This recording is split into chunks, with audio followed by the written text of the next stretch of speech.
তুমি মুহাম্মাদকে কেন আটকাচ্ছ না?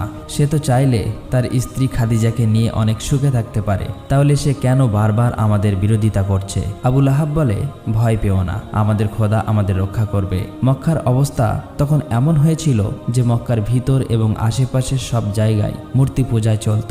সকলেই তখন চারিদিকে আল্লাহর সাথে শিরিকে লিপ্ত হয়ে যায়। এদিকে মুহাম্মদ সাল্লাল্লাহু আলাইহি ওয়াসাল্লামের উপর হেরা গুহায় ওহী নাজিল হতে থাকে। 3 দিন পর রাসূল সাল্লাল্লাহু আলাইহি ওয়াসাল্লাম প্রচণ্ড জ্বর গায়ে বাড়ি ফিরলে তার সাহাবীরা এবং চাচা আবু তালেব তার জন্য দুশ্চিন্তা করতে থাকে। আবু সুফিয়ান, উমাইয়া এবং মক্কার নেতারা একদিন আবু তালেবের বাসায় গিয়ে তাকে হুমকি দিয়ে বলে, মুহাম্মদ সাল্লাল্লাহু আলাইহি ওয়াসাল্লাম যেন ভালো হয়ে যায়, তার এই সকল কাজ যেন খুব তাড়াতাড়ি বন্ধ করে দেয়। প্রয়োজন হলে তারা মুহাম্মদ সাল্লাল্লাহু আলাইহি ওয়াসাল্লামকে মক্কার নেতা বানাবো এবং তাকে অনেক ধনসম্পত্তি দান করব।